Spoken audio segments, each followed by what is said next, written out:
प्रिय विद्यार्थियों, अब हम जो अगला अध्याय पढ़ेंगे पॉलिटिकल साइंस की फर्स्ट बुक में, वो चैप्टर रहेगा विधायिका। देखिए, विधायिका क्या है। संघ की विधायिका को संसद कहा जाता है। समझ में आ गया? संघ की विधायिका को संसद कहा जाता है और यह राष्ट्रपति और देवा सदन, जो राज्य परिषद, राज्यसभा और जनता का सदन जो लोकसभा कहलाती है, से बनती है। एक बार फिर समझ लें, संघ की विधायिका कहा जाता है यह राष्ट्रपति और देवा सदन जो राज्य परिषद, राज्यसभा, राज्य परिषद को राज्यसभा भी कहा जाता है, और जनता का सदन जो जनता के द्वारा चुनाव होते हैं, लोकसभा कहलाती है। तो ये लोकसभा बनती है। राज्यों की विधायिका को विधानमंडल या विधानसभा कहते हैं। लोकतंत्रीय शासन में विधायिका का महत्व बहुत अधिक होता है। भारत में संसदीय शासन प्रणाली अपनाई गई है, जो ब्रिटिश प्रणाली पर आधारित सरकार के 3 अंग होते हैं। कौन कौन से? विधायिका, कार्यपालिका तथा न्यायपालिका। कार्यपालिका का जो अध्याय था वो मैंने पहले आपको पढ़ा दिया है, उसकी जानकारी आपको विस्तृत दे दी गई है। इसी प्रकार हमारी दूसरा सदन है सरकार का, वो है विधायिका। विधायिका का चुनाव जनता द्वारा होता है, इसलिए जनता का प्रतिनिधि बनकर कानून का निर्माण करते हैं। इसकी बहस विरोध प्रदर्शन द्वारा होती है और सर्वसम्मति से इसमें सब लोग काम करते हैं। इसी प्रकार संविधान अनुच्छेद 76 के अनुसार भारतीय संसद में 2 सदन साथ साथ राष्ट्रपति को सम्मिलित किया जाता है।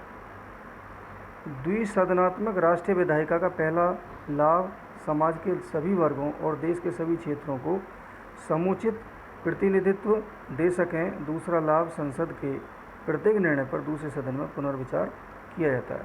तो प्रिय विद्यार्थियों, विषय जो आता है कि संविधान के अनुच्छेद 76 के अनुसार भारतीय संसद में 2 सदनों के साथ साथ राष्ट्रपति को भी सम्मिलित किया जाता है, और द्वितीय सदनात्मक राष्ट्रीय विधायिका का पहला लाभ समाज के सभी वर्ग और देश के सभी क्षेत्रों को समुचित प्रतिनिधित्व देने का प्रयास किया जाता है। दूसरा लाभ संसद के प्रत्येक निर्णय पर दूसरे सदन में पुनर्विचार करने का होता है। यहाँ तक कि राज्यसभा का सदस्य बनाने की जो योग्यता है वो क्या है, ये भी हमें जानने की ज़रूरत है कि एक तो वह भारत का नागरिक हो। ये सेंटेंस तो हमको चाहे वो किसी भी नेता का हम चुनाव कर रहे हैं, चाहे वो प्रधानमंत्री का कर रहे हैं, चाहे वो राष्ट्रपति का कर रहे हैं, चाहे उपराष्ट्रपति का कर रहे हैं, चाहे वो मुख्यमंत्री का कर रहे हैं, तो उसमें एक सेंटेंस तो ये दिमाग में बैठा लें कि वह भारत का नागरिक हो, वह किसी पद पर लाभान्वित ना हो, वह किसी न किसी सदन का सदस्य रह चुका हो। ये विधानसभा के लिए नहीं आएगा, लेकिन लोकसभा और राज्यसभा के लिए आएगा। तो वह भारत का नागरिक होना जरूरी है राज्यसभा के लिए, उसकी 30 वर्ष आयु होती है, और इनका निर्वाचन जो होता है राज्यसभा सदस्य का एकल संक्रमणीय अनुपातिक प्रतिनिधित्व प्रणाली से होता है। यहाँ तक कि सन 1991 के जनप्रतिनिधि के अनुसार 1951 के जनप्रतिनिधि कानून के अनुसार राज्यसभा या लोकसभा के उम्मीदवार का नाम किसी न किसी संसदीय निर्वाचक क्षेत्र में होना आवश्यक होता है। इसीलिए इसकी जो वित्तीय शक्तियाँ हैं वो क्या हैं कि वित्तीय शक्तियाँ वित्त विधेयक पर राज्यसभा 14 दिन तक विचार कर सकता है। एक तो इसकी पावर है। दूसरा, संविधान संशोधन संबंधी शक्तियाँ। तीसरी शक्ति क्या है? प्रशासनिक शक्तियाँ। मंत्री उसके विभागों के संबंध में प्रश्न राज्यसभा से पूछ सकता है, और अन्य शक्तियाँ चुनाव महाभियोग द्वारा या सहमयोग द्वारा आपात स्थिति में आपातकाल की घोषणा कर सकता है, यानी कि न्यायाधीश को उसके पद से हटाया जाना इत्यादि दोनों सदनों पर अनुमति जरूरी है। अब आता है विषय संसद के कार्य क्या हैं। संसद के कार्य में देखिए, पहले तो संसद जो है कानून बनाता है। दूसरा, कार्यपालिका पर नियंत्रण करने का कार्य होता है उसका। वित्तीय कार्य यानी कि बजट पास होता है। संविधान में संशोधन जो भी होते हैं समय समय पर, वो संसद का कार्य होता है। निर्वाचन संबंधी यानी कि चुनाव कब कराए जाते हैं, कब होने, ये सारे काम निर्वाचन से संबंधित संसद के होते हैं। न्यायिक प्रक्रिया भी सारी संसद के द्वारा होती है। बहस का मंच भी होता है, यानी कि जैसे बहस चलती किसी भी काम पर। ऐसे विदेश नीति पर नियंत्रण करना है तो वहाँ अलग अलग जो मंत्री होते हैं वो अपना कार्य उसको देख रेख संसद के माध्यम से करते हैं। प्रक्रिया में क्या है, देखिए, प्रथम वाचन होना जरूरी होता है, द्वितीय वाचन जरूरी होता है, और यहाँ तक कि इन वाचनों के माध्यम से जब सारे काम होते हैं तो समिति की रिपोर्ट पर भी चर्चा संसद में ही होती है। सभी अलग अलग विभागीय प्रमुख जो होते हैं वो अपनी चर्चा अपने सदन में जब सत्र चलता है तो बताते हैं। दूसरे सदन में प्रक्रिया होती है, राष्ट्रपति की स्वीकृति भी मिलती है। तो कहने का मतलब क्या है कि संसद के कार्य इस प्रकार से कराए जाते हैं। संसदीय नियंत्रण के साधन क्या हैं? संसद में देखिए बहस होती है, चर्चा होती है, प्रश्नकाल या शून्यकाल जब चलता है तो उसमें अलग अलग तरीके के विषय रखे जाते हैं। कानूनों की स्वीकृति या स्वीकृति लेनी है, इस पर चर्चा होती है।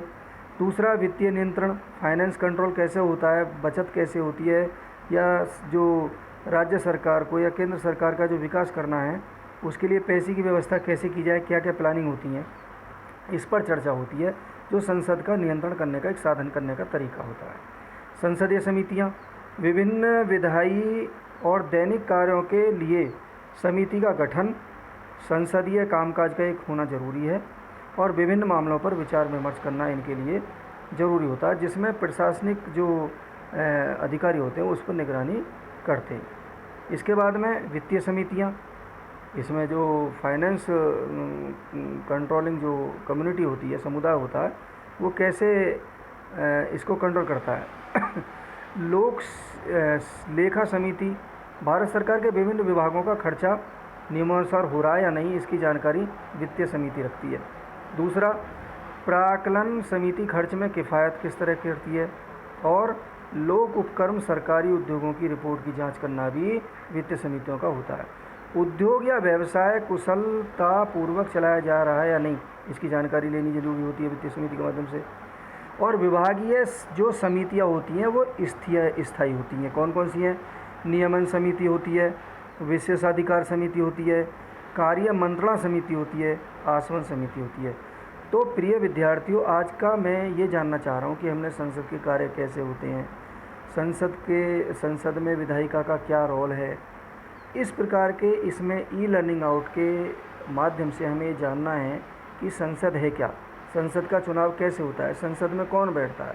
तो ऐसे ही संसद स्वयं को किस प्रकार नियंत्रित करती है, उस पर कंट्रोल कैसे होता है, ये भी जानना जरूरी है। ठीक है, संसद का जो सार्थक और अनुशासित होना बहुत ज़रूरी है। एक तो संसद में सभी अनुशासित होने चाहिए। सदन का अध्यक्ष विधायिका की कार्यवाही के मामलों में सर्वोच्च अधिकारी होता है, संसद का जो अध्यक्ष होता है।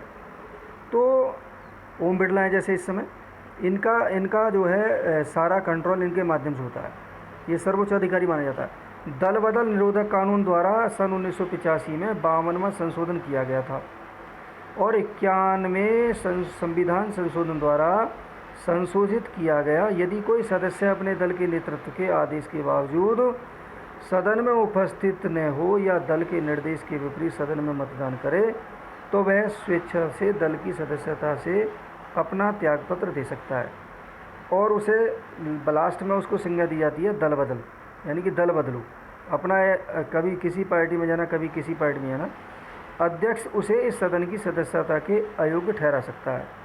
यहाँ तक कि भारतीय संघात्मक सरकार में 29 राज्य, अब तो खैर 8 रह गए हैं और 9 केंद्र शासित हो गए हैं, ध्यान में रखना है। तो भारत में संघीय शासन की स्थापना करती है, और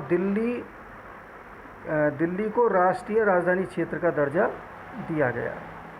तो भारत के प्रत्येक राज्य में विधानमंडल की व्यवस्था एक समान नहीं है, और कुछ राज्यों में एक सदनीय तथा कुछ राज्यों में द्विसदनीय व्यवस्था है। राज्यों में कानून का निर्माण का कार्य विधानमंडल को दिया जाता है, और निम्न सदन को विधानसभा और उच्च सदन को विधान परिषद कहा जाता है। निम्न सदन को क्या कहते हैं? निम्न सदन को कहते हैं विधानसभा, और उच्च सदन को कहते हैं विधान परिषद। तो आज जो मैंने आपको संसद के बारे में मेन बातें बताई हैं वो आज के लिए इतनी है। कृपया करके सभी इन्हें ध्यानपूर्वक सुने। ओके।